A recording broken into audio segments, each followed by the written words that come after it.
Good evening, everyone.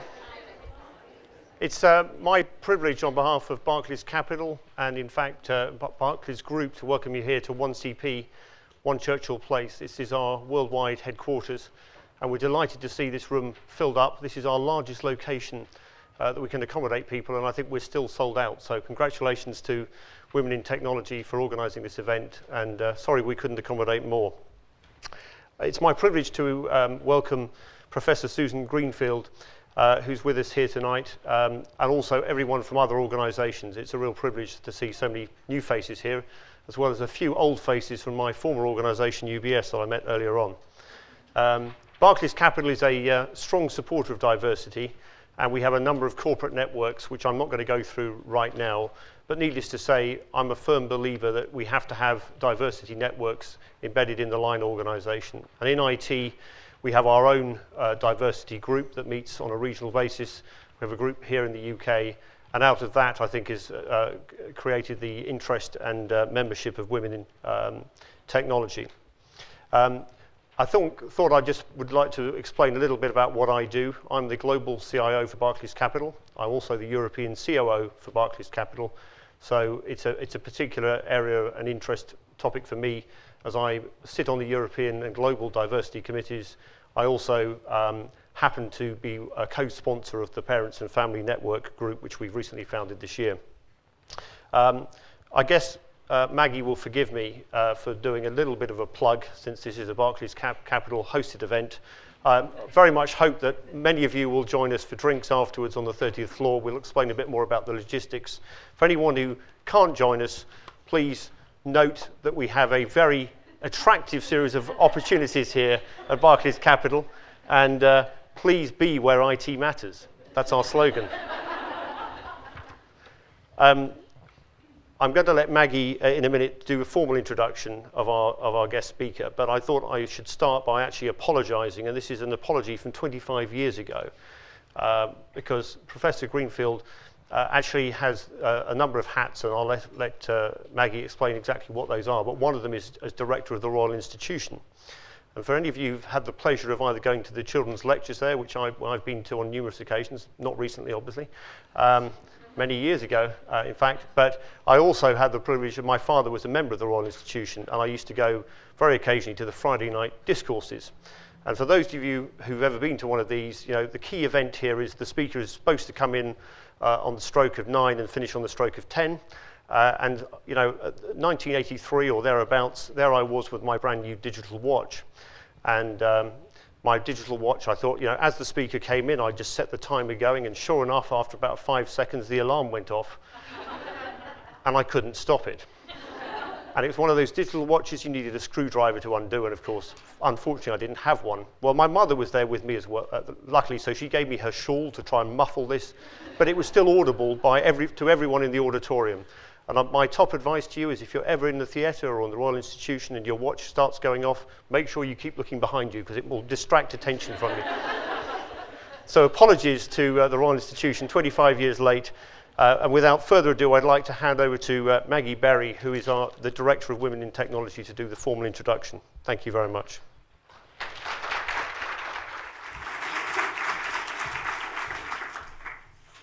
Thank you, Philip. Well, good evening, everyone, and welcome to tonight's Women in Technology event, Banana Skins, Bottlenecks and Elephant Traps, the perilous journey for women in IT, which we're co-hosting here with Barclays Capital this evening. Before we start, I just want to cover off a few housekeeping rules. Could I ask you all to turn off your mobiles, Blackberries, PDAs, anything like that, so that there's no interruptions for the next hour and a half or so. I also just want to explain, when you came in, you got a pass, a visitor pass.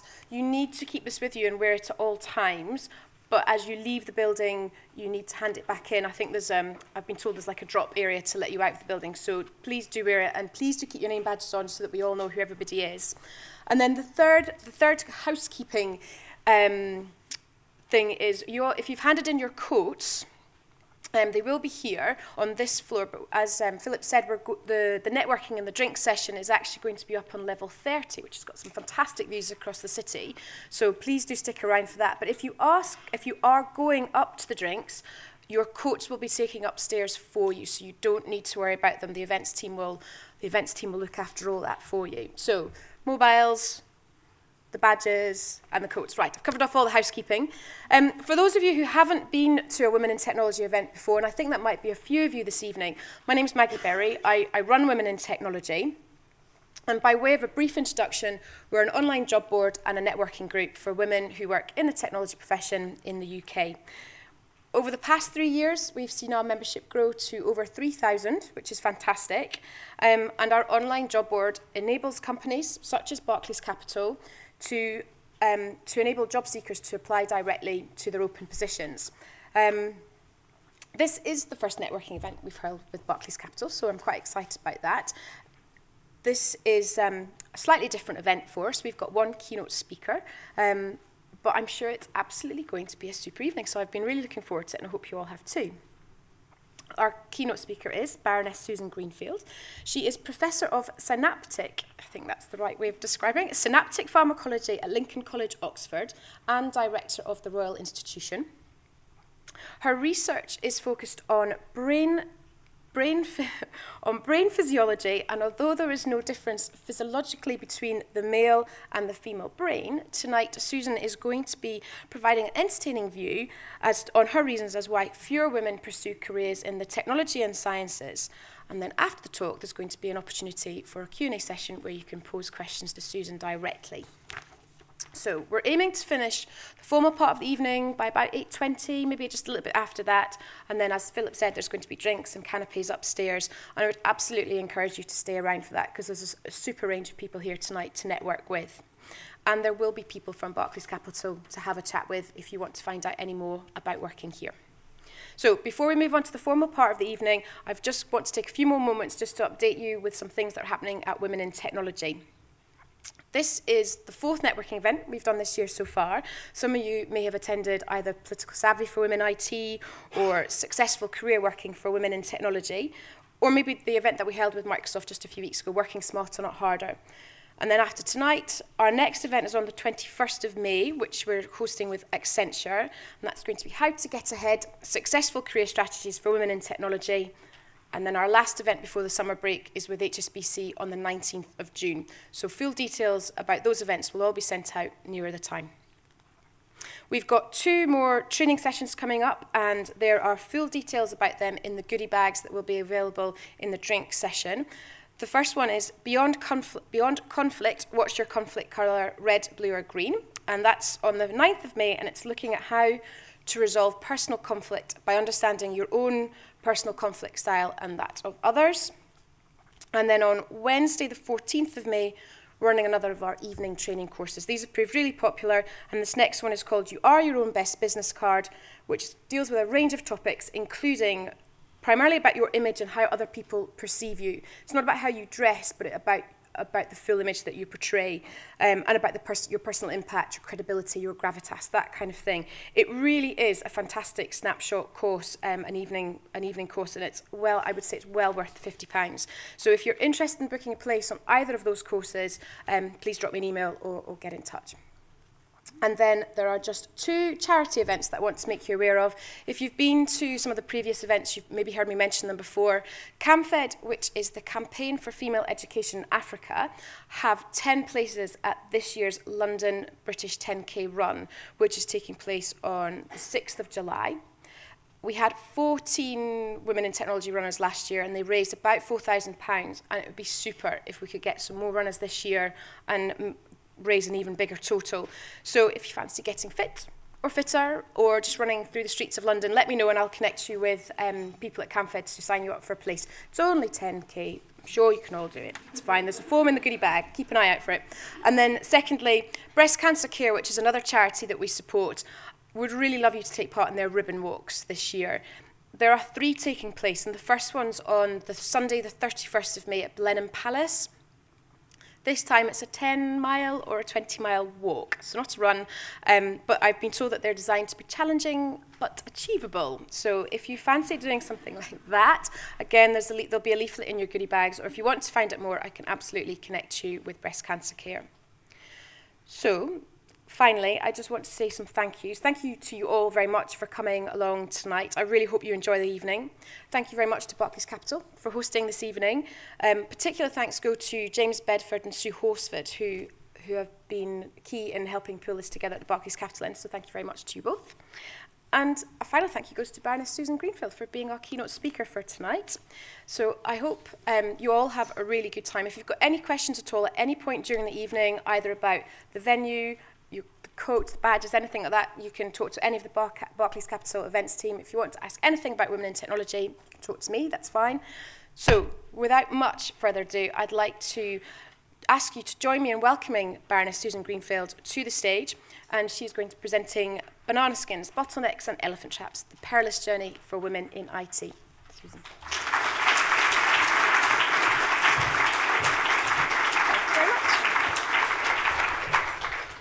Oh, thank you very much, Maggie. It's a great pleasure to be here, and thanks also to Philip for plugging the Royal Institution. I noticed that he assumed everyone knew what the Royal Institution is. Is that the case? We have now a chance for one final plug before I start talking. The Royal Institution is for you. It's near Green Park in Albemarle Street. It's over 200 years old. Its mission is to diffuse science for the common purposes of life. I'm the 14th director in a long line of huge luminaries, including the great Michael Faraday. And in fact, the events that we have at the Royal Institution that are open to everyone, especially people without any specialist background, were so popular that in the 19th century, it caused congestion of the carriages, so that Albemarle Street has the dubious claim to fame of being the first one-way street in London. And this is a tradition that we are carrying on today, not to cause traffic jams, but rather to democratize science and to, if you like, have a sort of salon atmosphere where anyone and everyone can come and talk and think and ask questions about science. And we've been closed for 2 years now because we've been undergoing a huge refurbishment, which will now include a bar and a bistro and a restaurant and a 5-story glass atrium, as well as our 400-seater lecture theatre. So you might like to do some events there, because you can get full capacity in then. And it's to be opened by the Queen formally at the end of May. But there is an event already going on, if we're plugging things, on Thursday. I'm doing a kind of Parkinson's with Bob Winston, where we kind of find out the real Robert Winston. And then there's my book launch on the 15th of May. So... So there'll be lots of things. So just in case you don't know what it is, it's a place I hope that will have the kind of atmosphere that I detect here already this evening, where instead of just sort of going home and watching the TV or just going to any old pub, you will come to us and combine the pleasure of drinking and talking with thinking about science and leave as energized as you would from going to a controversial or good movie. That's the plan. So, enough, I could go on and on about that. Oh yes, one more story about the Royal Institution. When I was first appointed, I was the first woman. And given it was such an establishment place, as its name and vintage suggests, Nature, the journal Nature, ran an editorial with me looking a bit like I look now, I suppose, with a shorter skirt, saying, "Highbrow club gains the common touch." And I think that Faraday, who was the son of a blacksmith, would have looked down and smiled. I hope. It hasn't haunted me yet, so I hope so. Okay, so what we're going to look at this evening is, if you like, my own personal take on the issues that all of us in this room may be facing, if not now, then in the future. And I've called it Banana Skins, Bottlenecks and Elephant Traps, because I think, in a way, one can summarize some of the issues under those headings. What I'd like to do, though, is start, and don't think, please, that this is a kind of cheesy way of starting, because it's not going to be fraught, this presentation, with a load of audience participation. But I would like to start, nonetheless, with a little experiment with you. But do bear with me, it's the only one, so and it's quite short. So here we go. The experiment here, I'm not going to click it yet, is you're going to see a video, and I'd like you to focus on this lady here, yeah, and concentrate on how many times she bounces the ball. That's all you have to do. Okay? Everyone clear what they have to do? You don't have to count out loud, please. Yeah? Otherwise, that sort of defeats the whole point of the exercise. Just focus on this lady here. There's more than one ball in circulation, which is why it complicates things. Just concentrate on her, there we go, bouncing the ball. So off we go. It's not a very long video, just concentrate on the bouncing, not the throwing, the bouncing of the girl with the lady with the long dark hair and how long she's bouncing for. And just, all you have to do is concentrate on her. And then what we're going to do is, in a minute, see how consistent you all are with counting the number of bounces. Okay, so let me just take this off now, because I'll play it again. I've rehearsed this, so I don't keep forgetting. Okay, so hands up who counted 3 or less bounces, 6 or less bounces. Okay, no, you can put your hand up, be brave. 8 or less bounces. Okay, 10 or less bounces. Oh, well, that shows something already, you see. It's interesting. Significant numbers, 8 and 10. Anyone counted more than 10 bounces? And hands up who saw the gorilla. Oh, you're dead. Okay, hands up who didn't see the gorilla. Okay, so that's still a good song. Okay, so clear. Do those who didn't see the gorilla want to see the gorilla? Okay, let's see the gorilla then. Off we go again. And this is, don't concentrate on the bouncing now. And I bet you there's some that cheated here. I bet some of you didn't see the gorilla and claimed you did. Anyway. So now, unashamedly, you will see the gorilla. Coming on. That's a metaphor for men at work, perhaps. No, seriously, the reason I wanted to show this to you, apart from for me as a scientist, as a brain scientist, I find it astonishing that at least here a significant number, if not the majority is in the case, didn't see the gorilla, is really what I want to do is to stress to you that this is a bit like, if you like, the issues we're going to be discussing. It's so easy to have tunnel vision, to focus on just one thing, and to see it, yes, accurately in the terms of the bounces, but not to put it into the wider context. And what I'd like to do is to put things, if you like, into, oh, sorry, it's just too much of a good thing sometimes, isn't it? To put it into a wider context. So let's start then, first with banana skins. And when I was discussing with Barclays and the organisers of this event, the kind of material that you might like to talk about, they did say, do make it personal. So I do apologise in advance if you think I've made it too personal, blame them. But I think if you like, one can always learn from other people's misfortune, and so it is this evening. So let's start first with banana skins. And I think what you can slip up here is people can so easily slip up on myths, and myths about women in science and technology. So let's just run through my own personal take on what some of these myths could be. Myth 1, it's all genetic. And that whatever happens, whatever deficiencies you show, whatever gender differences, you can just blame it on the way you were born, and basically you're doomed from the outset, one way or another. For those of you who aren't familiar with it, this is DNA, and you can see it looks pretty unspectacular when you see it in this way. It looks like cotton wool in water, really, doesn't it? And can you see good housekeeping in here? Can you see being witty? Can you see being good at banking or IT? No, of course you can't. And yet, if you read some of the press, sometimes you do get the impression that trapped inside a single gene is a complex mental trait.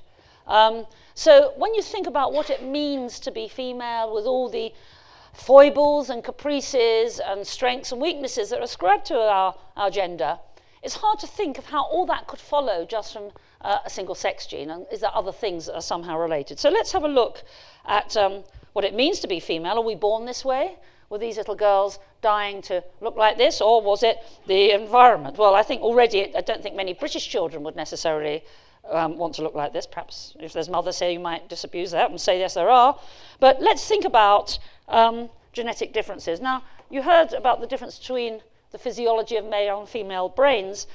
I'd like to just refine that, because on the one hand, yes, brains, the unique brain trumps gender.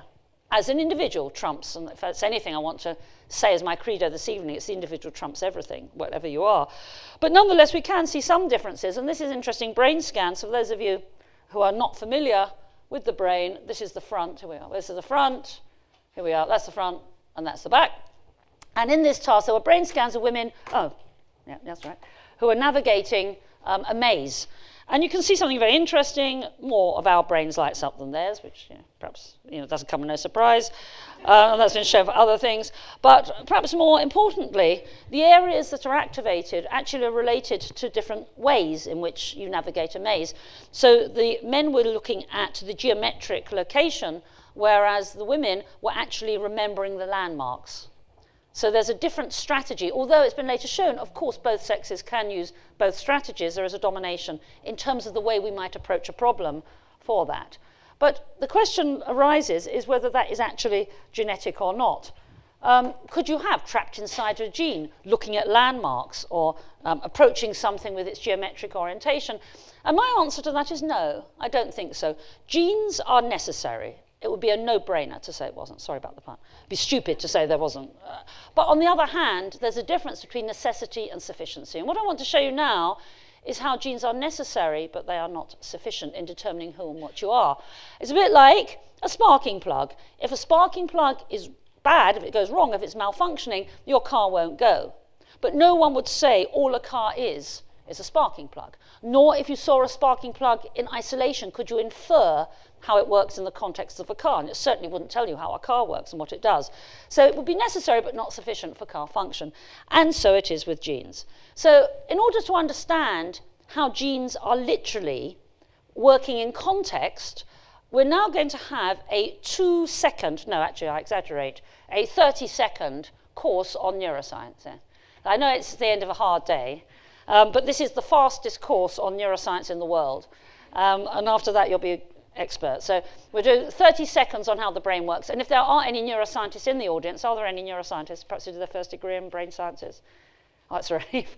Because they might find it slightly over the top, but nonetheless, off we go. But don't time me, because it's not necessarily 30 seconds. So we start off with consciousness, that wonderful inner feeling that no one else can share, your subjective take on the world, which is, for me, the most wonderful, exciting, scary, frustrating subject on which I've written a book called The Private Life of the Brain, available on Amazon at $8.99, which just shows how frustrating it is. But we all know what we mean by consciousness, isn't it? It's hard to define, and one could spend an hour, 2 hours talking about that, perhaps over drinks if anyone wants to, or in the Q&A. I'll happily talk about my own views on consciousness. Suffice it to say, when consciousness goes wrong, we talk about schizophrenia or depression or anxiety.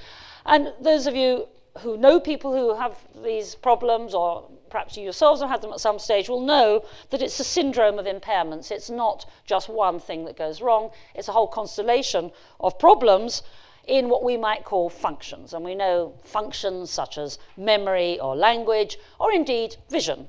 What's interesting about these functions, which we regard holistically as, you wouldn't know what vision is, you know what memory is, in brain terms is actually divvied up into sub-functions. Vision, for example, can be divided up into colour, form, and motion processing. Now, we know that because when people have, say, strokes, very occasionally and intriguingly, you'll find they lose just one of those functions. The most fascinating being a lady in Germany who can see form and colour, but get this, she can't see movement. It's hard to imagine what it must be like not to see movement. Imagine crossing the road or pouring out a cup of tea. It's just impossible. Because things are apparently one thing and then another thing. You're not aware of motion. Impossible to understand. And these sub-functions are divvied up among different brain regions. And it's not the case, again, contrary to what you might read in the sensationalist press, that you have the brain center for this or that, just like you don't have the gene for this or that. Any one brain area is more analogous, say, to instruments in an orchestra, where the whole come together. The whole is more than the sum of its parts. Even though each brain region seems to have some kind of speciality, any one brain area can perform more than one function, and any one function, let's say vision, is divvied up among many brain areas. So you have this convergence and divergence between function and brain region.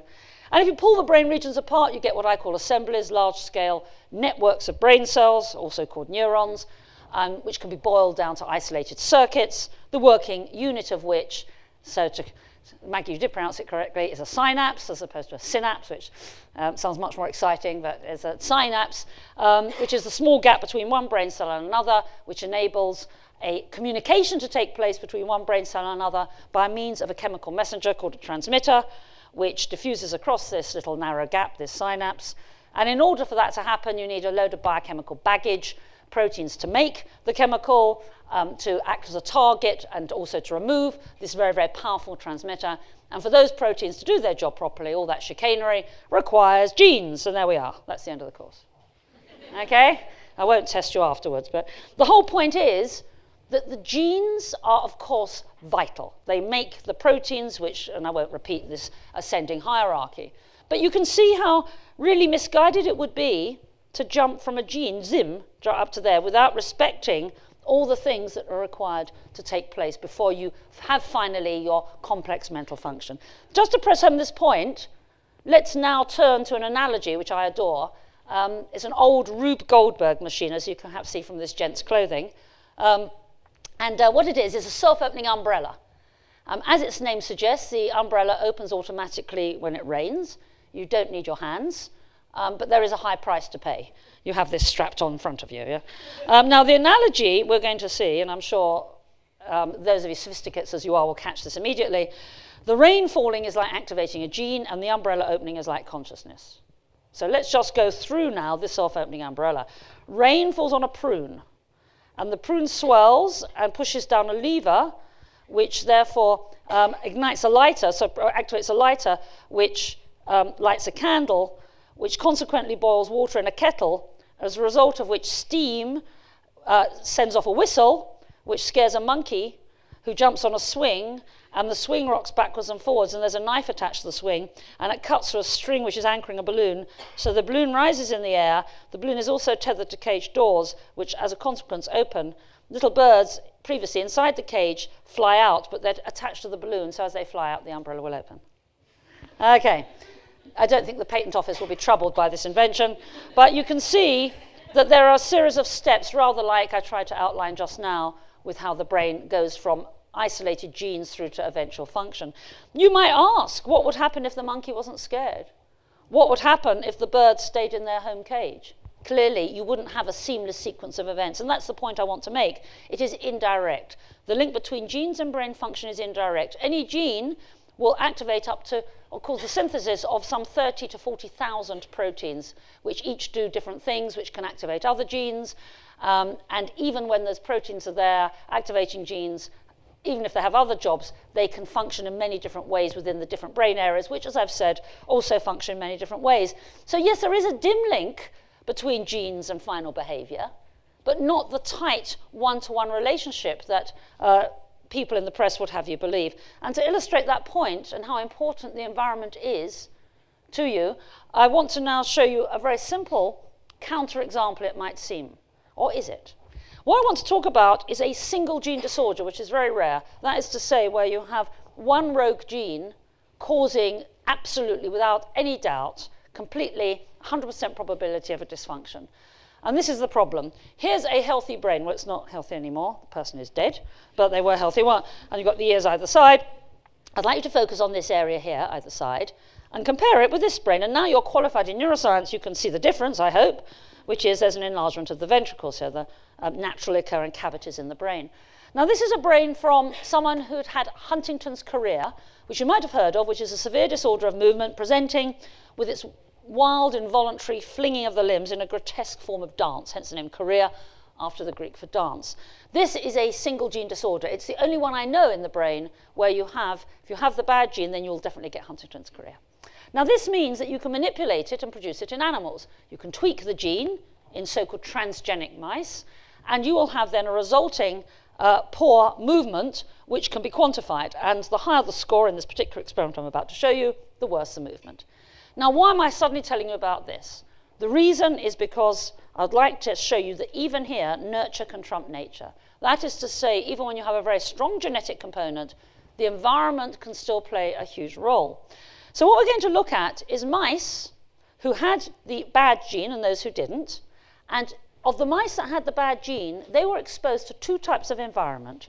One, the standard lab environment, standard housing, relatively small cages. The others, in an enriched environment. Now, enriched doesn't mean to say they come to Canary Wharf and get fancy canapes and wine on the 30th floor, or whatever floor we're going to later. No, for a mouse, enrichment is much more tantalizing. It's ladders and wheels and little food hoppers and so on a bigger cage. Now, could such a mild modification in behavior, environment, really change the destiny of the genes? And I think you can probably guess the answer, otherwise I wouldn't be setting up the question. So here we have the age of the mice in days, and here you can see in the vertical scale, oh, it's a bit wild, the score that they're going to get. The higher the score, the worse the movement. Those that don't have the bad gene are shown here, the controls. As you might guess, that obviously they're moving normally, they're not scoring anything, and as they age, on we go, they stay flat. They don't score highly because they're moving fine. However, their counterparts with the bad gene, as they are aging, you can see their movement is getting worse as indexed by the higher score.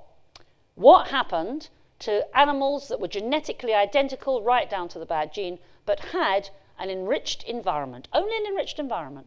Look at them. The degree of onset was much later, and the degree of impairment was much more modest. My point is that if you have little mice exposed to a few little toys like this, with an absolute certainty of something happening genetically, if that still can be subverted, how much more for us? So whatever the genes are doing, what they are not doing is doing a one-to-one relationship. You're not having the rain falling and the umbrella opening. You're not having a jumping up from that hierarchy. There is no one-to-one relationship between a gene and a complex mental trait. So even though, yes, of course, we have a very clear genetic provenance for our gender, it cannot follow and does not necessarily follow that along with that, you are destined to behave in a certain way or have certain traits or otherwise. And so just those of you who are thinking of having children or indeed choosing a life partner on their genes alone, this is never going to happen, this scenario here. Of somewhat, well, it could happen, but I don't think should get much joy. We all know how hard it is anyway to find someone with humour dependability, understanding and conversation skills. We know how difficult that can be. And it's actually will be even harder if you try and look for genes for those things and dial them up. So let's forget that one. And instead think about the importance of the environment to how it shapes you as a person. The brilliant thing about being born a human being, as to say a goldfish, is that when you're born with pretty much all the brain cells you'll ever have. So is the goldfish, of course.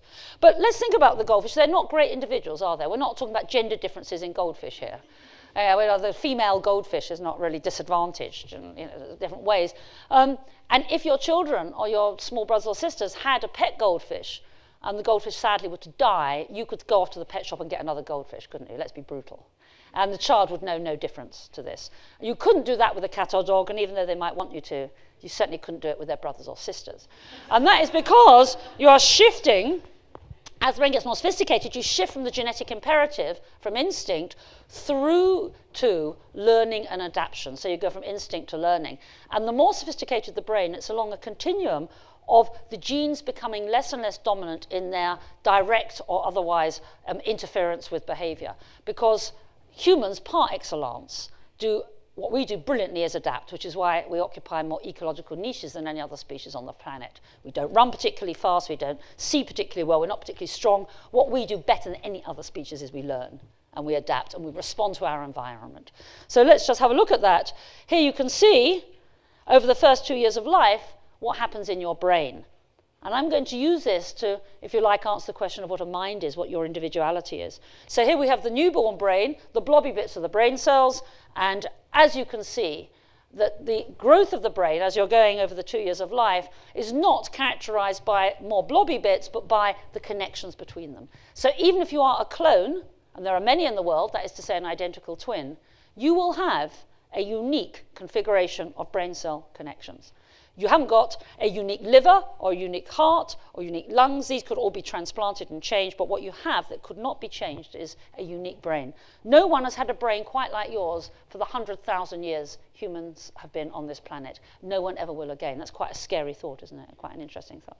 No one has a brain like yours. Now, what makes you so unique is the fact that, especially for humans, postnatally, as you are interacting with the world, so the world leaves its mark on your brain connections.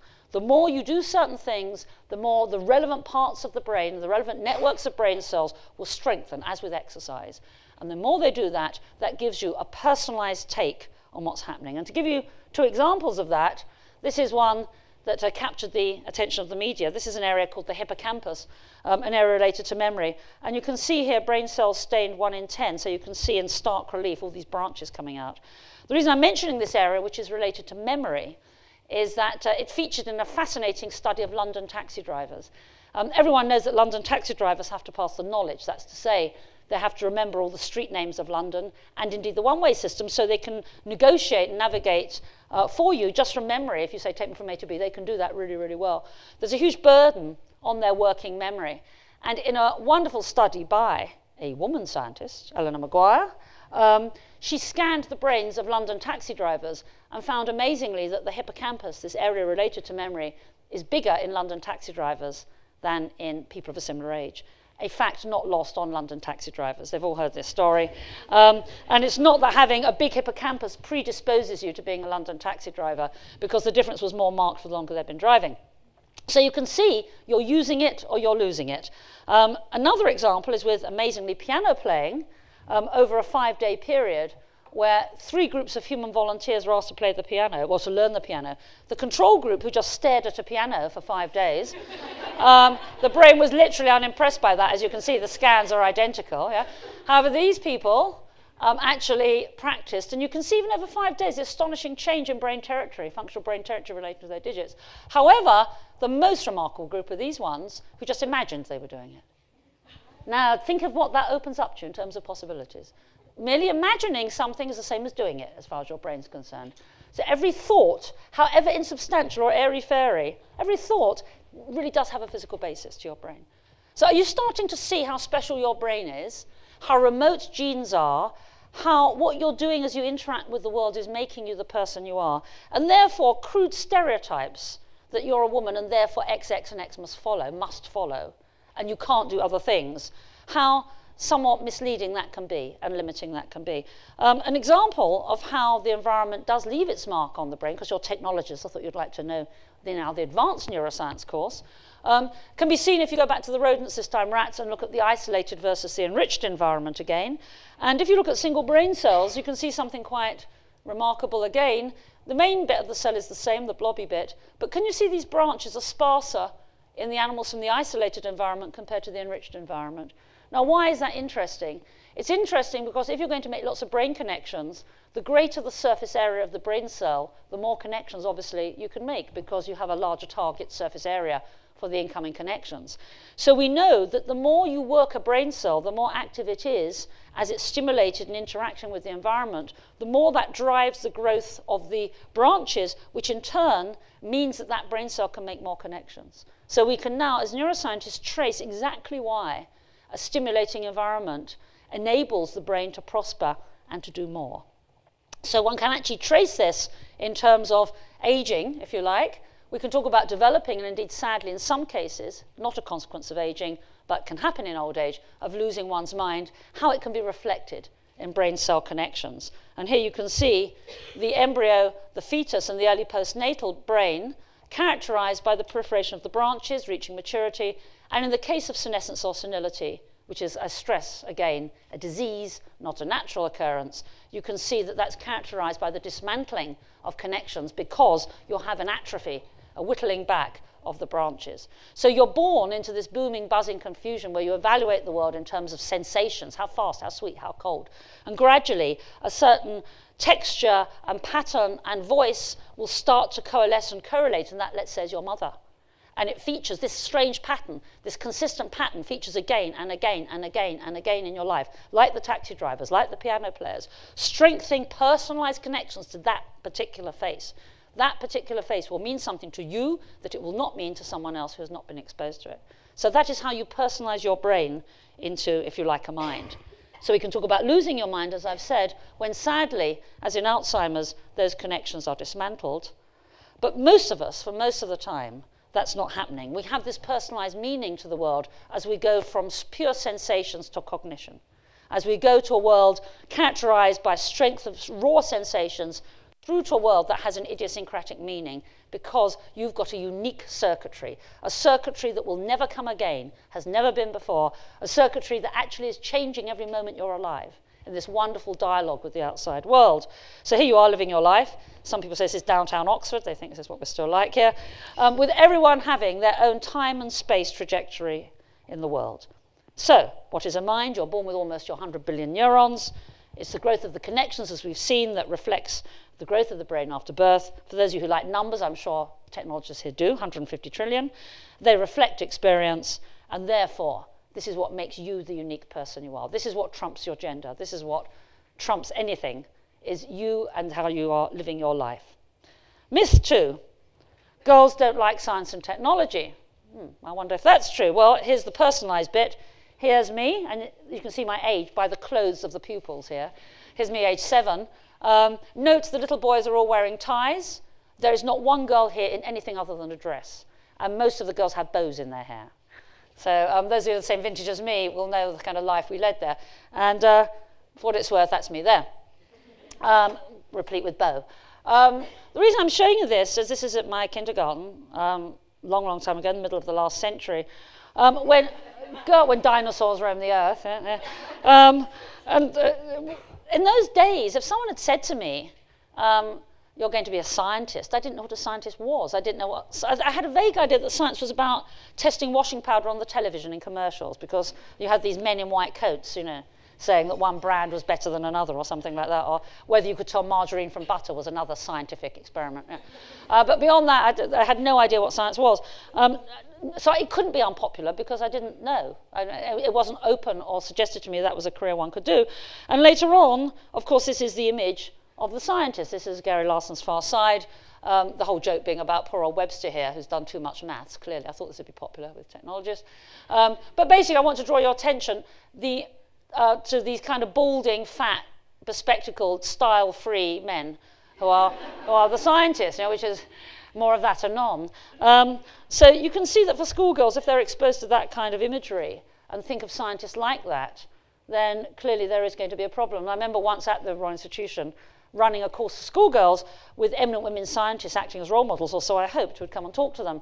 And as is the way of the world, where you have these assessment feedback forms nowadays, we had to do this. And some girls had written things like, this was, obviously she's anonymous, this scientist I'm about to talk about. They said, if that's what female scientists look like, count me out. Yeah? Now, I was faced with a real problem. Why shouldn't, if this woman didn't want to look like Madonna or wear makeup, why should she? Why should she? If she wants to go around looking like she looks, that's fine. I mean, men have the same latitude. At the same time, was it putting girls off science because the women look so weird? Was that the issue? Yeah? And I was trying to work this out, what to do, because clearly if I ran a lecture series with women scientists looking like Madonna, it would be a pretty short lecture series. On the other hand, I didn't want to disenfranchise the schoolgirls. And then further probing, I actually spoke to one of my colleagues, and I said, well, Professor X, why do you think they don't like her? Is it just because of her clothes? And we decided it wasn't that. It was that she was just a bit boring, actually. It wasn't what she looked like. So I think the issue is not so much what you look like, because we all know it doesn't matter. It's more the personality, and I think that that's an issue that we have to bear in mind when we're thinking about image. Myth 3, girls are bad anyway at science and technology, that we just don't have the skills to enable us to do this. And just to show you how terrible this myth is, this is from 10 years ago, it's published in Nature, there's the reference. This was the most remarkable and scary finding, and I think it hasn't changed. What I'm about to show you is a study by the Swedish Medical Research Council. I'll remind you, Sweden has a particularly strong record in equal opportunities and so on. And what they did was to take a survey of how scientists were performing, and this can be judged objectively now by looking at the journals in which they publish, to which are assigned impact factors and so on. So you can quantify very simply and objectively someone's performance, plotted against how they were perceived. And I warn you, it's like those health warnings about flashing lights. This will shock you. Here we are. So on the horizontal scale, you have the objective measure of scientific performance against the perceived. And you can see here a woman, or the women that were scoring very, very high, are actually perceived to be about the same as a low average man. I warned you it would shock you. Yeah? So they score the same here, and look at their perception. Yeah, and so my case rests there on how women are perceived as the myth. Myth 4. This is Rosalind Franklin, and this is Dorothy Hodgkin, both brilliant pioneering women. Just to remind you, this was the woman whose seminal discovery was filched for the publication of the structure of DNA, and Dorothy Hodgkin was a crystallographer who won the Nobel Prize for the structure of insulin. And some might say that they weren't normal. Certainly, Dorothy Hodgkin was perceived, I think, as an outlier, and certainly Rosalind Franklin in the double helix was vilified and demonized by Watson. So is this the case? Are they really not normal? Well, here's me, and I'm not putting myself up with them, but this was when I divorced my husband some 5 years ago, and I was at Heathrow, and I opened the newspaper, of course the Daily Mail, and I read this about myself, yeah? First female boss of the Royal Institution, there is the RI, by the way. Female boss, notice, I don't know if it's relevant, tells millionaire husband, so on and so on. So there we are. And I just wonder if I'd been a man, would that have happened? You know, would there have been a full page here in the Daily Mail of man, you know, wearing evening, or not evening clothes, but casual clothes, shall we say, with all this going on? Why would that be important or interesting? So the perception of women, the image we project, is very, very much still related to, I'm afraid, what you look like or not look like, as the case may be. I don't know if anyone read the Sunday Times on Sunday, this last Sunday, but there was a piece about me in that, which on the one hand was great. It was about the book and talking about my book, incidentally, to be launched at the RI on my 15th. But it was interspersed with that. It was, she is wearing today she's wearing a trouser suit. Tonight, she's wearing a sequined pink dress. The audience gasped. Incidentally, that wasn't the case, because audiences at the RI don't know how to gasp. They're not like that. Yeah? And I just read this, and I thought, this is outrageous. Again, if it was a man, would it be, Joe Bloggs is today wearing a red kipper tie and a grey suit? The audience gasped at his, well-cut dinner jacket. I mean, you just wouldn't have this, yeah? And then it had me pouting and rolling my eyes and doing the rest of it. It would be funny if it wasn't so sad, really. I mean, why should the fact that I'm a woman who's written a book about identity and the impact of technology on how kids think, why has that anything to do with what you wear? Anything. And if I'd been a journalist or an advertising executive, it would be laughable to say, advertising executive, Jane Bloggs wears a short skirt. Or, it just would be stupid. I don't know how it is in the banking world. But it shows you how in science and technology, it is such a prejudiced perception of the image of what a scientist should look like, such a narrow and old-fashioned image, that any deviation is newsworthy in a ludicrous way. Myth 5.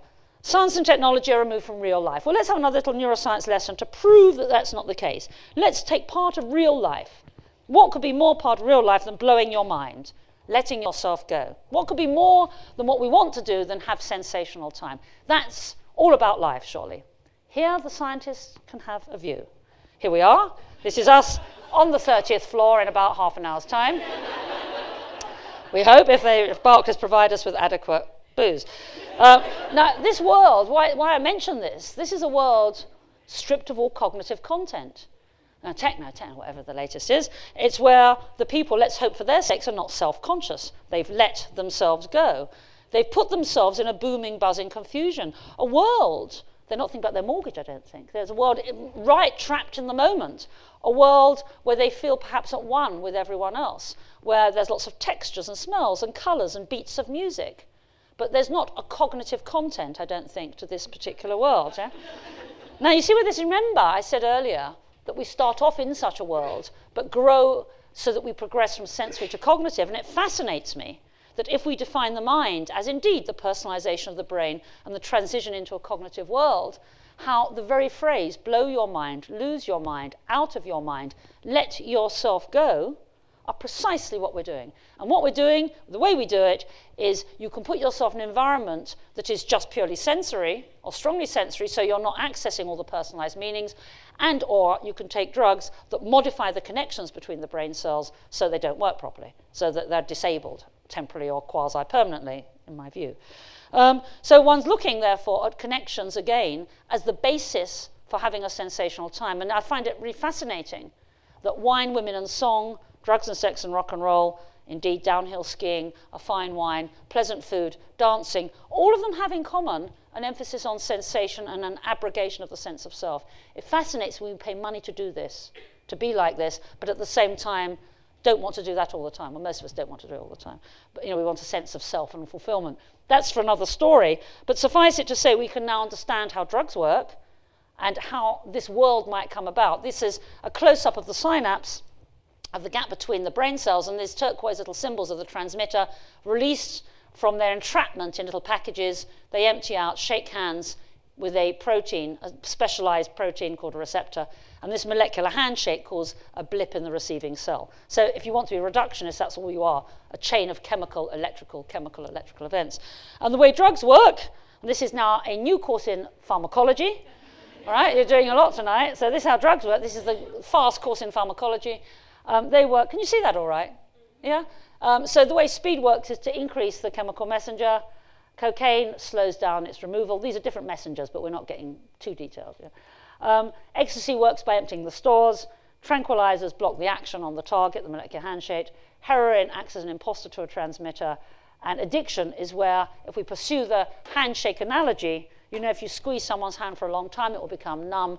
So in order to have a sensation, you'd have to squeeze it even more. And that's what happens if you bombard those little receptors with an imposter. They don't go away because they can't be degraded naturally by the proteins. So what happens is their continued presence causes literally a desensitization of the receptor. So you need more and more of the agent in order to have the same effect. And that's the basis of addiction.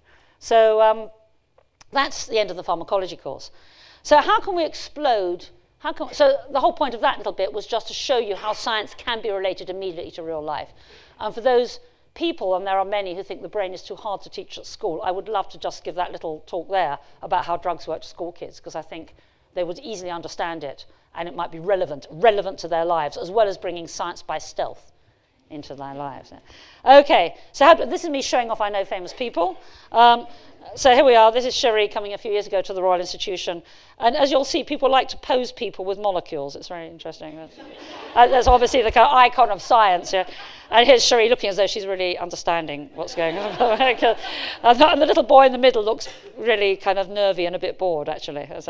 But nonetheless, the whole point being to show or to get famous people to try and promote science for the young, and to sell science and technology to girls especially. And I think to do this, we do need to explode these myths that it's not in your DNA, or you're just not going to be good at it, or girls won't like it.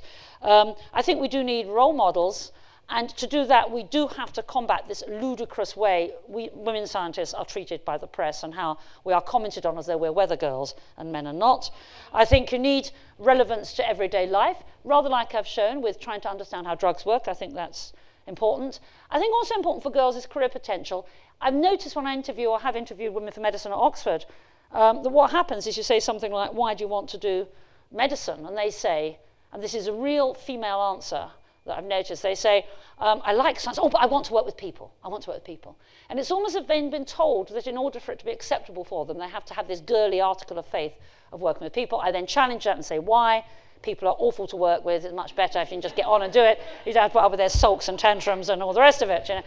But I hate this, that it's, you know, it's a bias and it's a prejudice that women are supposed to be people. You know, why should we be? I mean, it can be if you like, but why do you have to be people? You know?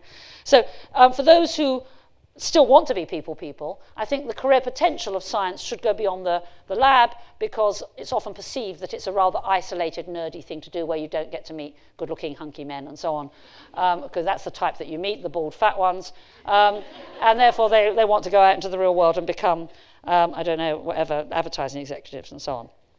So here's another famous person, Her Majesty, posing again with the molecules, inevitably, different ones, talking to the one woman scientist we had working at the RI. But again, I know it's quite funny, but I'm trying to make the point that having that kind of thing is very helpful, and having the Queen come was in fact very helpful. She's coming again at the end of May, and I think for the royal family to actually promote science and be part of it, then it shows it is part of the fabric of our lives and not some isolated ivory tower, dysfunctional nerd-type pursuit.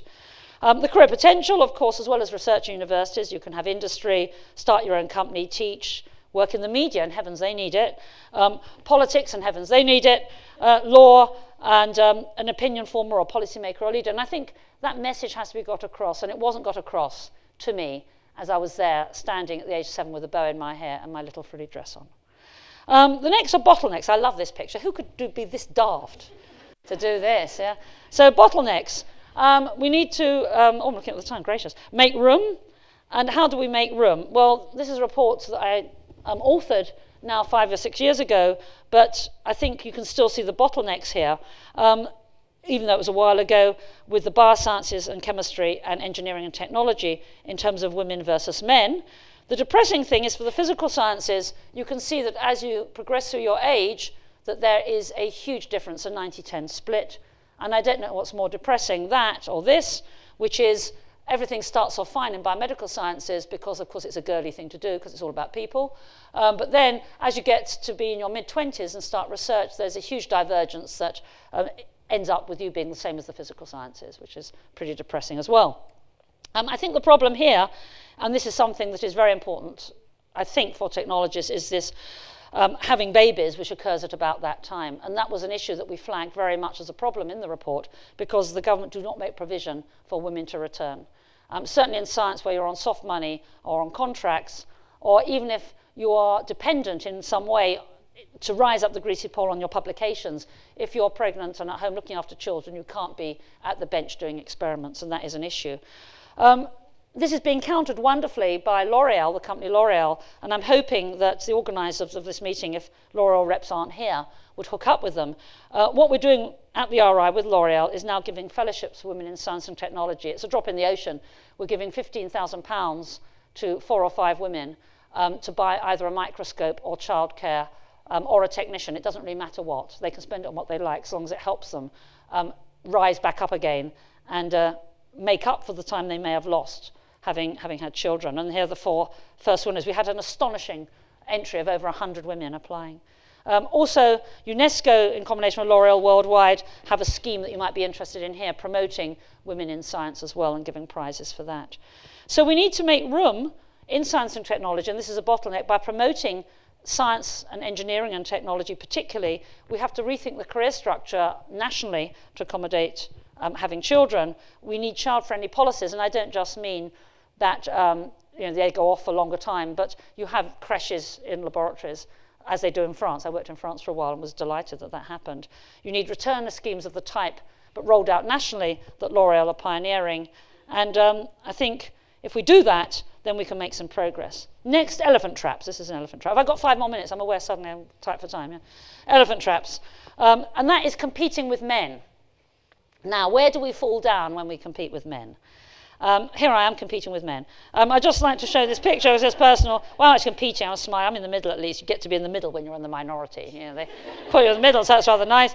And these are white middle-aged men in suits and ties, all scientists and so on. No, they're good friends, but I'm showing you something that you live with all the time, I'm sure, which is how you're always in a minority. The number of women science professors, this is from our report, you can see it's just a joke. 97 out of 3,000, no women in civil engineering, bioscience is less than 10%, clinical medicine 7%, and the higher the grade of a department, as evaluated nationally, the lower the female representation. So how are we going to get women? This midlife crisis is not just one as shown here on time, but I think it's, by the time we get to our middle years, how can we get women into those top jobs? And here I think, ladies, we can't just blame it all on men or all on the world or life being unfair. We know life's unfair, of course. Nancy Mitford once said, the advantage of being born into a large family is you learn early on the inherent unfairness of life, which I think is true. Anyway, how can we therefore, track 1, gain more confidence?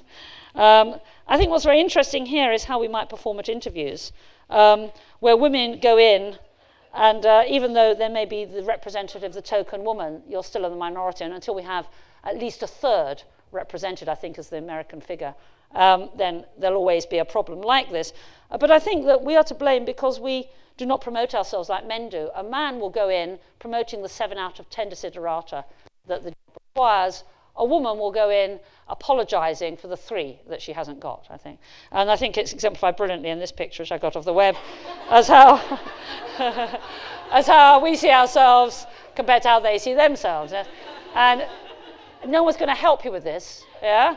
This resides in yourself and in your confidence and how you do things. And if you do that, I think that's wonderful. I think it's really, conflation, but now this I do notice as well, that women, because for whatever reason we like communication and talking, whether that's genetic, environmental, a combination of both, whatever, that sometimes you do conflate the personal with the professional and get very upset and take things personally, whereas certainly in my own experience, men that I've supervised can take it on the chin and then just get on with the job. Now this is because we have a very different attitude to language, as shown here.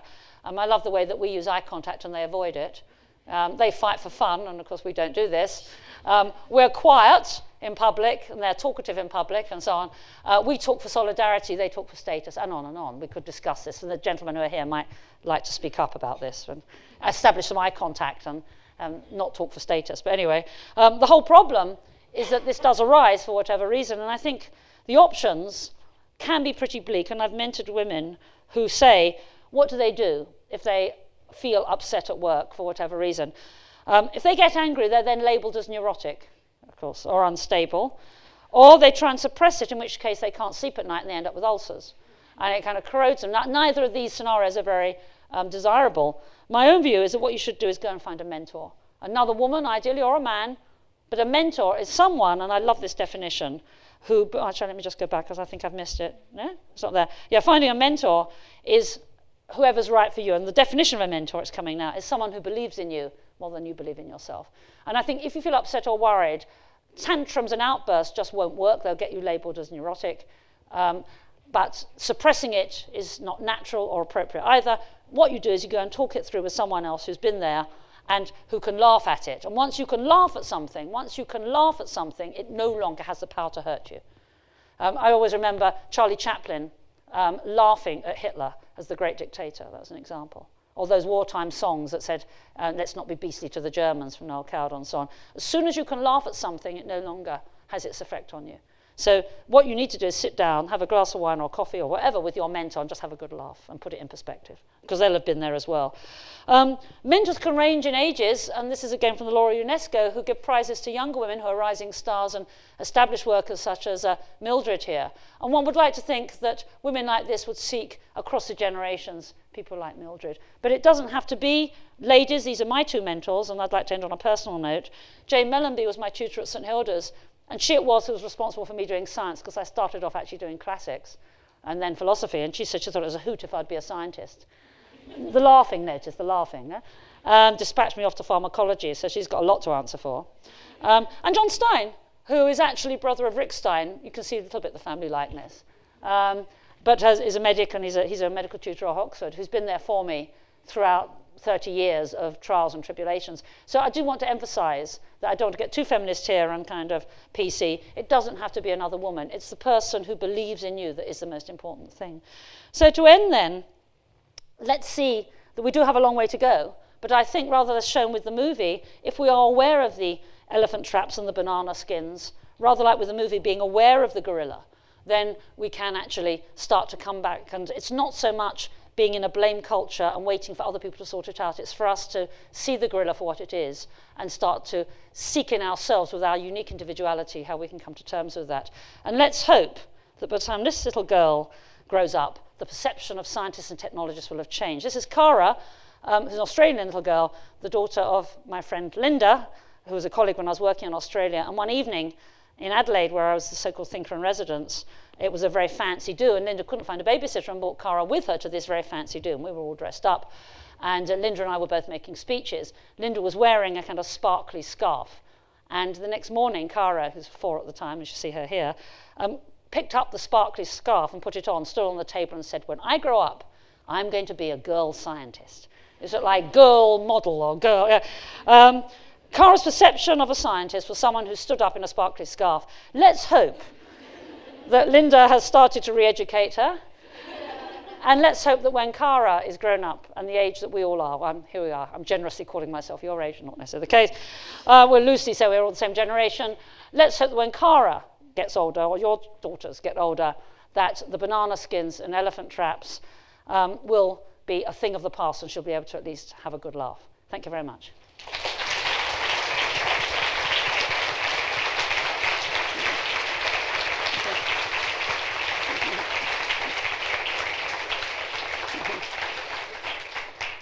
Baroness Greenfield, thank you very much.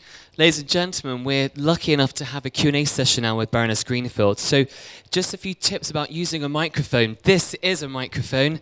Your chest does not talk, and nor do your legs. So when using the microphone, please make sure you speak directly into it. If you do have a question, please raise your hand and wait for myself or Sue to come to you. But to start proceedings, I believe we have Rena Powell in the room who emailed us a question. Rena's at the very back, so I'm going to run down. Rena, if you'd like to tell us who you are and what you do in technology, it'd be fantastic for asking your question. Hello, I liked your talk. I'm a PhD student at the University of Southampton, and I want to know if you had loads of money, not for shoes, but what would you do to get more women into computing?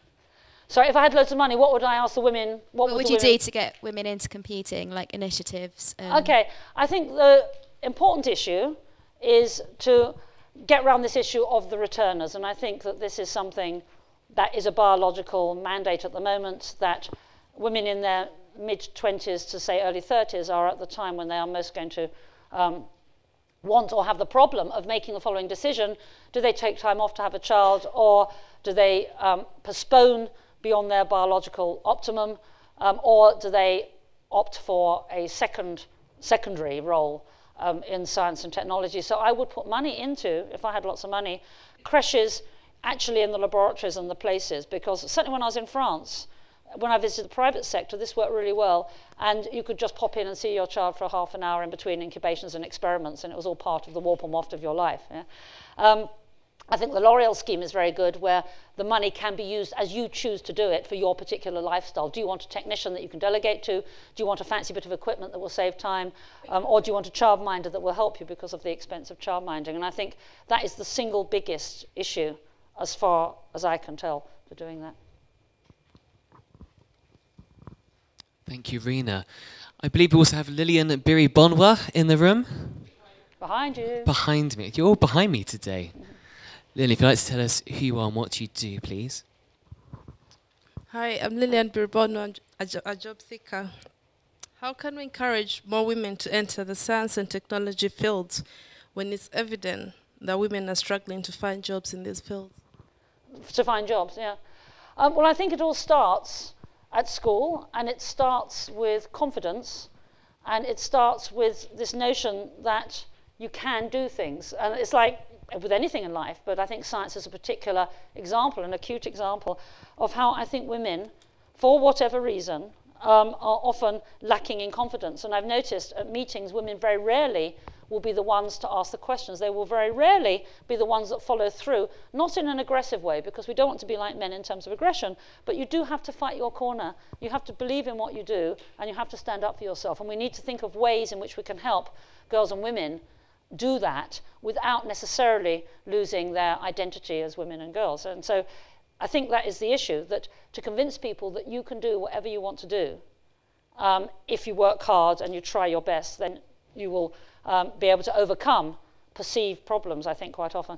And the way of attracting women, as I said, is in terms of career potential.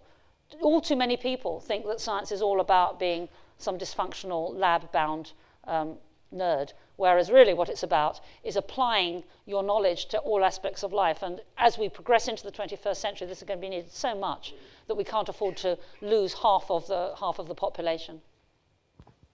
Thank you, Lillian. We have one more question that was emailed into us. Is Karen Aldridge in the room? I'm going to stay at the back just in case she's at the back. No?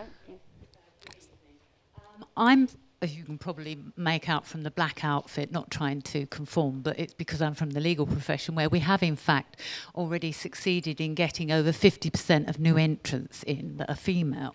So getting them in isn't the problem, it's getting them to the top, and it's on that basis, and indeed in terms of the FT top 100, getting women to the top, that leads me to my question, which is, do you believe in the principle of the glass edge, that women are appointed to a lead position by an organisation when it is in difficulty?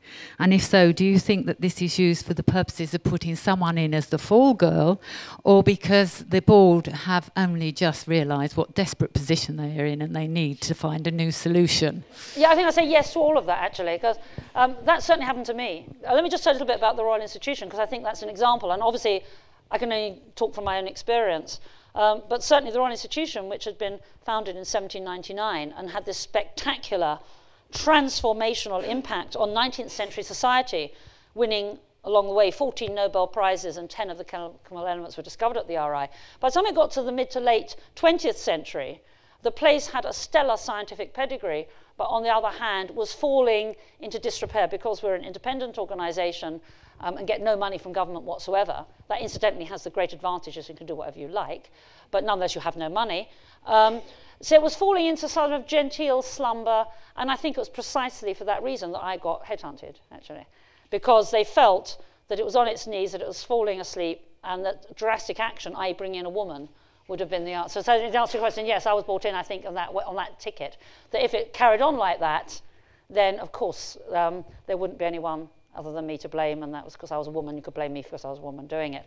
And I was aware, and the problem is, it's a great challenge when you're asked to champion the David like that against the Goliath. The great problem is that you're not allowed to just be yourself. You are aware you're there as a woman.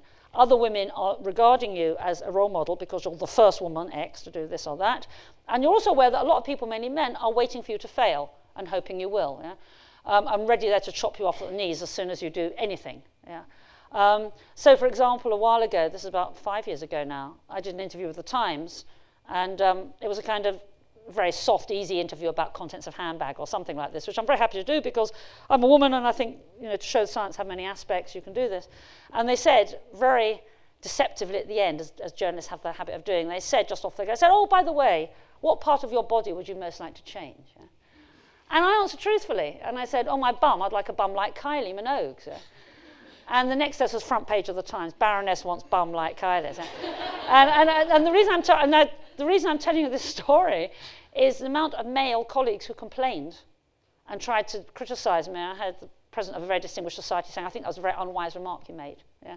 And it's not as if I'd said a sentiment that was in any way controversial. I mean, I think I speak for us all. We're all like this. Anyone does that.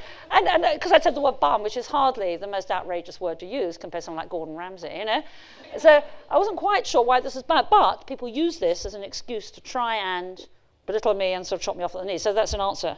They're very gleeful to report this. First female boss of the RI.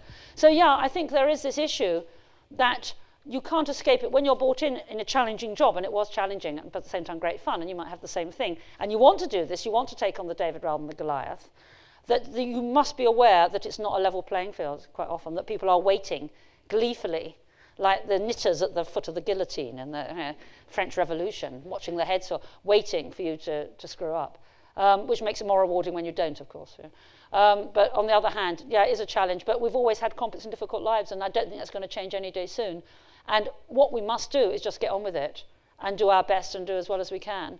Because I think that actually something about women and why we are good at doing this is that when I headed up the Royal Institution, I was there not to be Queen Bee, I was there to head up the Royal Institution and get it working. And I've seen this with women taking newspapers on and heading up Oxford colleges. You do it because you want to do the job, not because to self-aggrandize. And many men, I think, will do it because they want to be. The chairman, and I've seen this attitude. And I think among women, much more, we just want to do the job and do it well, rather than do it for self-promotion. Yeah. Great, Karen, thank you. Any questions from the floor now, please? Any questions, please raise your hand. Kansu. Hi, my name is Catherine. I'm an Oracle developer. It's as much a comment as a question, but I sometimes get the impression that being a woman in a male-dominated field is a double-edged sword, and we focus too much on the negative. Because being the only woman in a room full of men means they're generic men, you get noticed. It means that if you mess up, you are at more of a disadvantage, but people remember you. And I think, I don't know, I suppose I'm just looking for somebody else's viewpoint on this. I think we worry too much about the negatives and forget to play the positive side of it. Okay, so let's think about that, because I think you've raised an important point. It's something that I've noticed, yes, that when you go to a scientific meeting, of course you're in a minority, usually in one of you, so you do get noticed, clearly. Now the problem there is, I think, as one goes through the generations, yeah. So certainly when I was at the doctoral stage, that's in the late 20s, early 30s, where you're at a very junior level, therefore, you do get noticed, and therefore, because there's less of you, men like to be seen with you. So you have the standard alpha male scientist who likes to be seen with one or two women, they like to be seen talking to you, and so on. The problem then arises as you become more mature and senior, and you start to challenge the alpha male, that then they can't quite cope. And I think that, yes, you're noticed, but the way in which you're noticed might be a way which, when one's younger, plays to the alpha male ego, whereas when you're older, actually destabilizes them. Yeah. So I agree with you. Let's think of the advantages of being female, and I would list other advantages. It's not so much that you're noticed, but more that we work by consensus. We're actually more intuitive to how people are feeling. That we perhaps get on with the job. That we don't have all that testosterone to make us unnecessarily aggressive to things. We can focus. Those are the issues that I like to think women bring to the party, rather than the fact that physically we're noticed in minority. Because yes, it can work well if you want to be remembered, I suppose. But on the other hand, one will say remembered for what? And also, it might just blow up in your face a little bit later when you then confront them in. Yeah. Thank you. Hi, my name is Astrid, and I do software architecture and project management.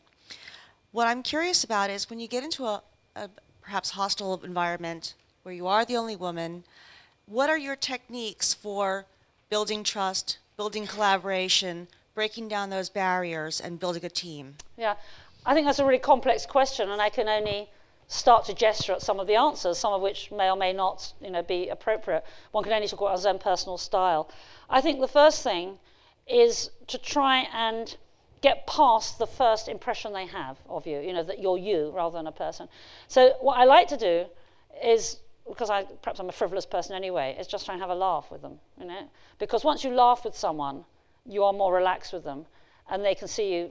And also, you might just talk something about one of, some personal foible or issue or something. For example, I'm absolutely addicted to Twiglets. Yeah. So when people come to our institution, I'll say, I'm addicted to Twiglets, and there's a little bit of personal information they have. So they're starting to get to know you as a person, as they have to be force-fed with these Twiglets and have no choice, because that's the only thing going. Yeah. So, without saying trivial, it's a way of trying to put someone at their ease by laughing with you, by giving away one or two little personal bits of information so you're not feeling, completely entrapped. And I think the other thing is not to be too gushy, because when a woman meets a woman, you get onto very personal things quite easily. One nods and mobilizes one's face quite a lot. Now, that unsettles men. They feel that you're a bit like the village idiot if you're grinning and smiling and kind of laughing and gesturing overly. It doesn't work so much, so you have to be a little bit more restrained than you would be with another woman. And certainly, when I'm working with men, it's a slightly different way of doing things. Yes, you can give them Twiglets and have a laugh with them, but within certain boundaries. You can't be as saying, oh, I like your shoes, which you might do to another woman without any problem whatsoever. And no one thinks the less of you for that, whereas a man, you have to be slightly careful how and what you actually say. But I certainly think you must have a sense of humour. You laugh with them. You give a little bit away, to put them at ease by personal things. You're not kind of granite-faced with them. But the best way of building trust is to earn their respect, and the best way of doing that is to be good at your job. And what you have to do is to overcome prejudices as quickly as possible and just get on and be good at your job. And if you're good at your job, you're impregnable. So that's the obvious bottom line. In fact, you have to be better than men, of course, is another issue. And certainly on British Airways, don't you share this feeling that when you hear the captain speak, and it's a woman captain, which happens, you think, oh, well, she's got where she is, she must be brilliant, so we're super safe. Yeah. Next question, please.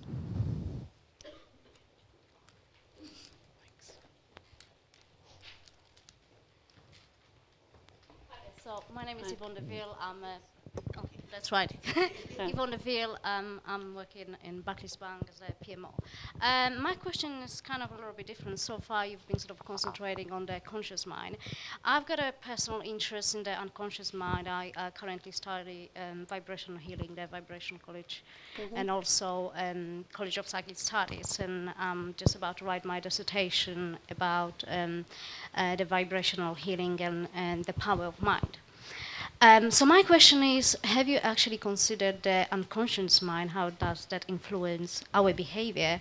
And also whether you have looked at the unseen, which most of scientists don't consider very very serious subjects. But from my current studies, it seems that we are impacted by all our previous lives, if one believes in that, and that our collected unconscious from the whole planet and our previous incarnations. So have you ever thought about that? Oh, what a short and simple question. That's I answer that. Okay. I think that really goes into two questions. Let's unpack that into two questions.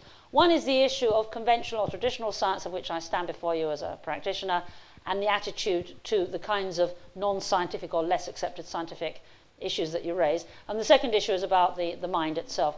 Let's take the mind first. I define the mind as the personalization of the brain through brain connections. Yeah.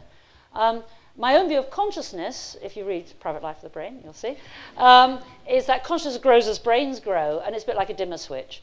And that the way this is generated in the brain is by networks of brain cells working together for a split second and then disbanding, and the greater the network, then the deeper the consciousness, and vice versa, just very simply. But you should buy the book anyway. So. Now, the view of what you're referring to, I'd like to distinguish self-conscious from conscious, and indeed subconscious from unconscious. So unconscious is what you are when you're anesthetized or asleep.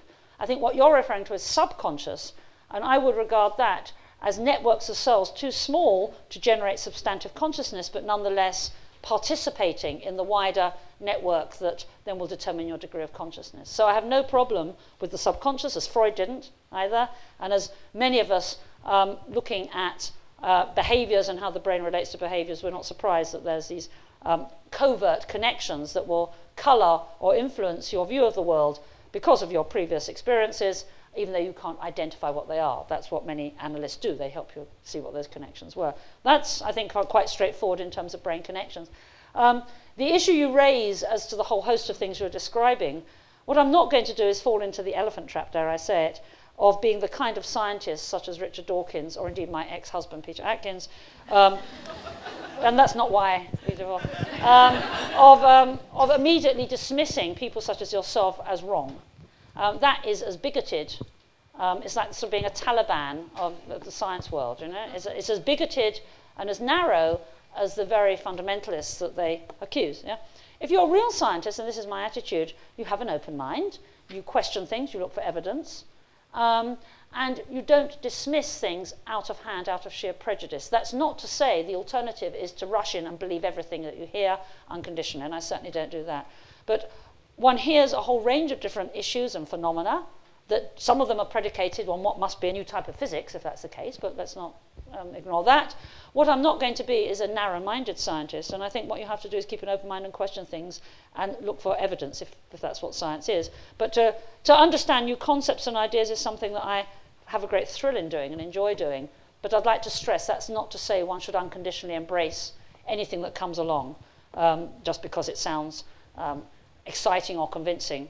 I think what you have to do is be much more critical. I'm certain some of the things you mentioned have much more purchase than other things. So basically, I don't think scientists should be narrow-minded and bigoted. The whole point of science is to be curiosity-driven, but we shouldn't lose standards in how we evaluate what we see and what we accept as the truth.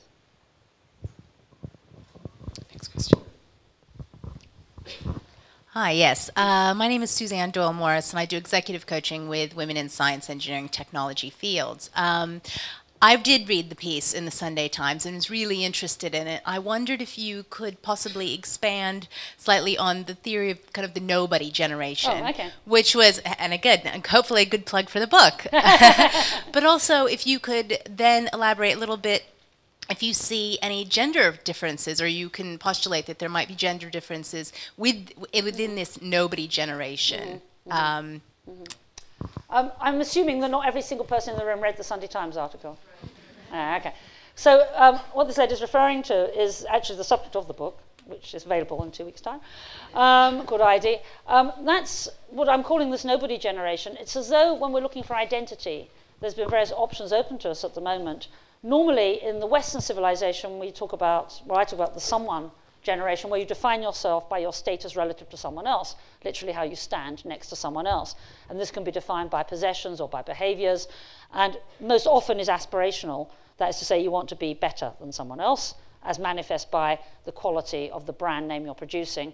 However, as articulated brilliantly in Oliver James's book Affluenza, which I'd commend to you if you haven't read it, this is embarking on an arms race that you can't win, and hence leads to depression. And he uses this enthusiasm to have status by virtue of what you own, or by using certain symbols, as a real no-hoper that leads to great anxiety. And it might account for why the World Health Organization predict that 1 in 4 of the 21st century people are going to be depressed. Even more than AIDS is going to be depression.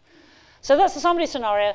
The anyone scenario, is my own view, is a collective identity as witnessed. When I say fundamentalism, I don't necessarily mean religious fundamentalism, but with Nazism and Marxism and all doctrines where you are so constrained in what you wear, eat, think, do each day that there's very little room left for an individual, and you're subsumed under a collective narrative.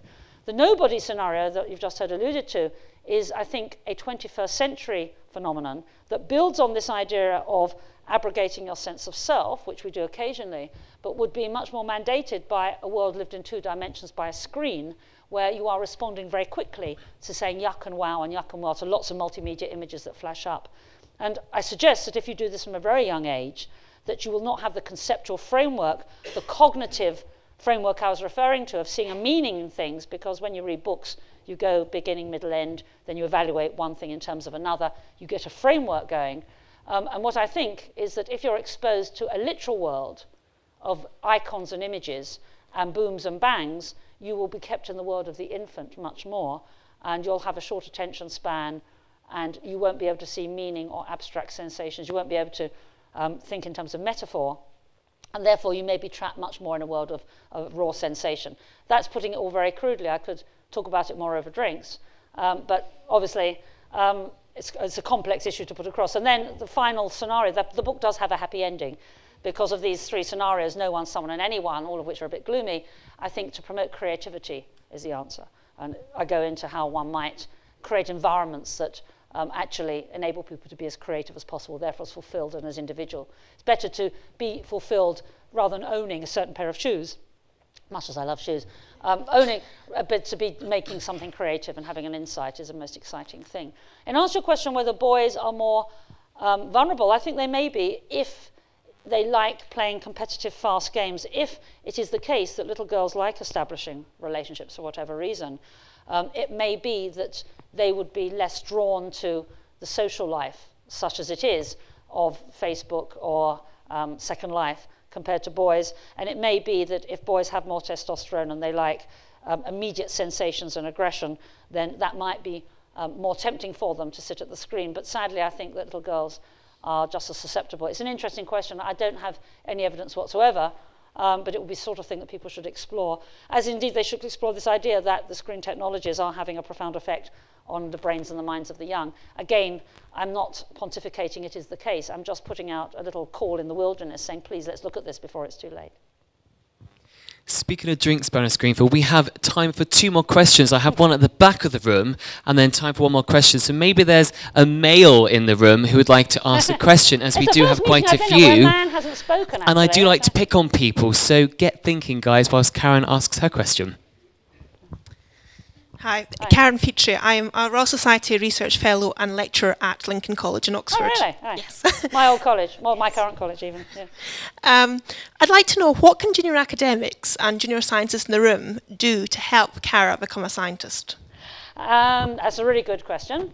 I think the first thing is to do what a lot of scientists don't do, and that is actually talk to the media. Yeah? Because whether we like it or not, in the media set public opinion. If you want to know something beyond your subject, you will most typically, or if you want to find something, listen to a radio program about it, or watch a TV program about it, or read a newspaper article about it. And that is our first line of defense, if you like, our first way of engaging and finding out about something, or read about it, or in the media. The media, especially in this country, sets opinion, and that in turn will set the agenda of politicians and their focus groups, and in turn legislation and budgets, and in turn money for research. So my own view is that scientists shouldn't be so sniffy as they are about talking to the media. It's too easy for them to dismiss journalists as not high-minded, ethereal, deep thinkers such as themselves. They are very agile-minded, bright people. It's just they have a different agenda, that is to sell newspapers rather than do money for research. And their time scale is like an hour at most rather than 10 years to do a research project. So at the Royal Institution, we've set up a Science Media Centre where we try to bring these 2 different constituencies together. But what saddens me most, and this is again at a personal level, I get a lot of flack for so-called popularizing science or talking to the media, which they call self-publicity, and I call it talking to the media. So they'd never said that about a man, of course, self-publicist. But anyway, I think the more we can get all ages and both genders and all types of scientists talking with the media, the more the media would like that, actually, because they often make things up because the scientists are rude to them and put the receiver down and patronize them and so on. And I think we need to get a dialogue going so that Cara, reading the newspaper or hearing the radio or TV, will be as exposed to science-related issues and scientists as in art subjects. And my dream, for example, at the Royal Institution is you should be able to leave with your family or friends as excited, as thrilled, as worried, as argumentative as you would after a good movie. Not just going as the great unwashed, with tablets in the mountains coming at you, but more that you should be as engaged in understanding it, even if you're not a scientist, as you would a good play, even though you're not an expert in literature. And so I think for Cara, it would be very nice if she could live in a world, without sounding too much like the old C.P. Snow thing, where these two cultures of arts and science were actually seamless, as they were indeed in the 18th century, where it was just knowledge and finding things out and scholarship with a cross-fertilization of the two and no clear boundary. It would also be nice if young women such as yourself spoke to the press and the media so that she could see it's not all middle-aged men, and the more we talk to the press and the more diverse the scientists, the less the men scientists will hone in on whether you're wearing a pink mini dress or not. Thank you, Karen. Do we have a final question, please, for Baroness Greenfield before we go for drinks? Oh, I got a gentleman. Yeah. Thank you, sir. It's all a lie, they're about to say. Not true. Hi, I'm Nick Barker from UBS. I've got a question, actually. Many people are making, I suppose, career choices when they're sort of in their teens. They're taking their GCSE decisions.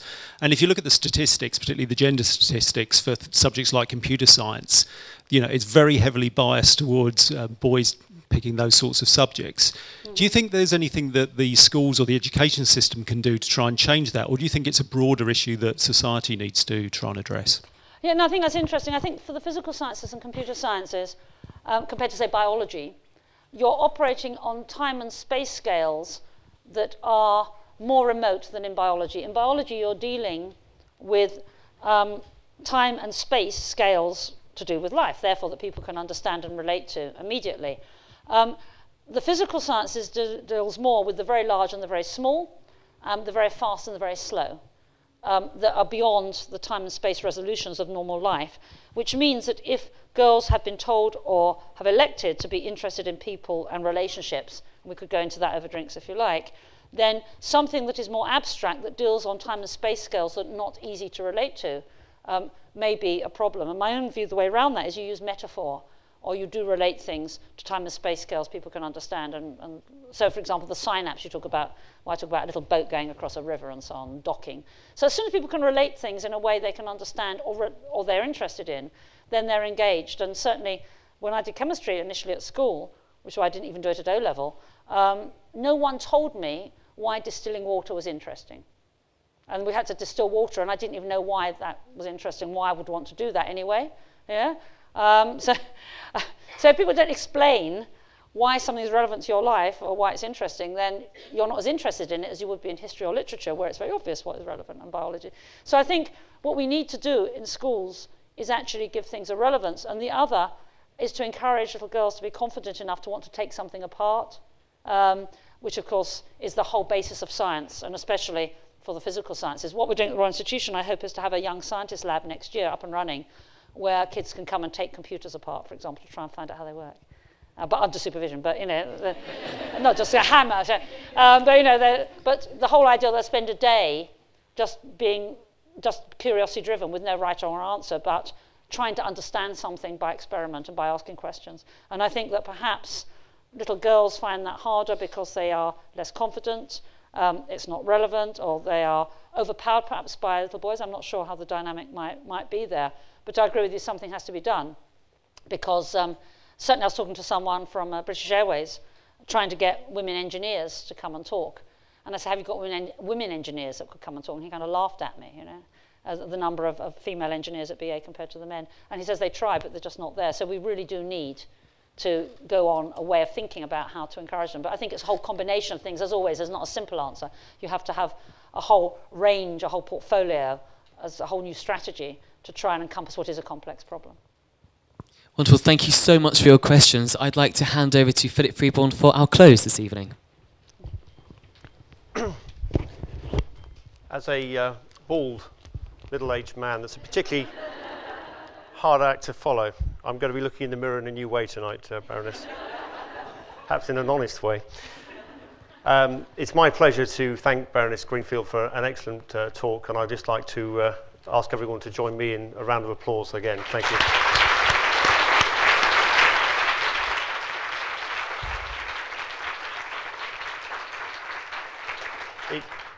I'd also like to thank Maggie Berry and Women in Technology and the BarCap Steering Committee for putting this event together. I think an excellent event, and hope we have many more here at Barclays Capital going forward. As mentioned a couple of times, there are drinks and canapes up on the 30th floor.